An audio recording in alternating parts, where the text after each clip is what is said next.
na ay napapasunod dahil sa tama at wastong pamumuno. Ako'y bilang isa sa mga nabibiyayaan ng tulong ng Iglesia. Ang aking masasabi, walang katapusang pasasalamat din ang aking binabalik.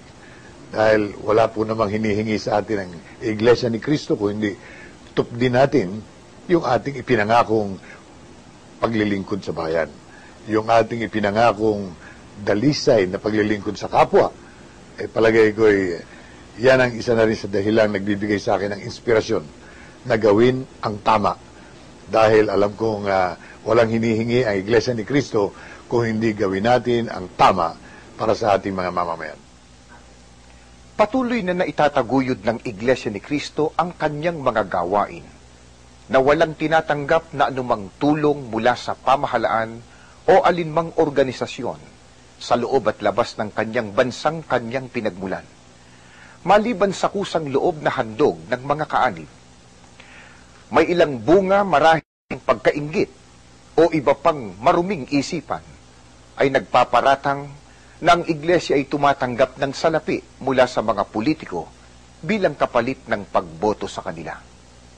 Sinusuportahan nila ang ibang kandidato for a fee. I think that's grossly unfair dahil ako mismo ay obviously wala akong maibibigay at hindi magbibigay at walang hinihingi naman sa akin. Sa aking karanasan, abay naku, napakalayong tignan ang Iglesia ni Cristo sa ganitong klaseng paratang. Napakalayo at hindi man lamang dapat isipin nino paman. Ako'y natutulungan ng Iglesia nang walang kapalit. Nakakalungkot po. Ewan ko nga ba kung bakit may mga taong sumusulat ng mga ganito. I mean, may mga taong ngayon tayo sa kaibigan, sa media, na parang ba nagiging irresponsable na. Makasulat lamang kahit na makasira na sila ng damdamin. Ako po ay matagal ng kumakandidato, 1963 pa po. Pero ni minsan, hindi tayo nilapitan o nagparamdam man lamang ng pangangailangan ng simbahang ito. Ako'y galit sa naririnig kong ganyan, na may ilang mga sumusulat niyan. Una, wala silang pruweba. Pangalawa, at ito ang kinagagalit ko, hindi totoo yan eh. Pambabastos siya sa mga kagaya ko na sinuportahan ng Iglesia ni Cristo on my first term in 1995. At uli, noong 2001, tumakbo uli ako. Ang Iglesia ay talagang inendorso ako at yan ay kinikilala ko at ako'y nagpapasalamat. Pero ni isang kusing, walang naging usapan dyan. Walang hiniling, walang perang pinag-uusapan. Sabi ko nga, kasinungalingan yan. Ang totoo ay kung ano ang kusa nila, yun lang ang kanilang didesisyonan at ito'y walang kapalit na anumang bagay. Kaya ako mismo po is witness to the fact that Iglesia extended the help to me without any expectation of a return or any expectation of a favor being done to them.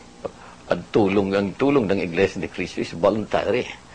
As a matter of fact, tinitingnan naman ng Iglesia ni Cristo kung yung quality or the kind of data sinusuportan. Kaya naman in general, the candidates that they support are I suppose the good ones. Hindi ko sinasabing ako good kasi nakakaya naman yun. But generally, good. And that is why mga sinusuportan yung mga they're the ones that come out because of that screening process also. Pero yung sa issue, na because for a for a certain hindi ko nakikita yun wala naman yan dyan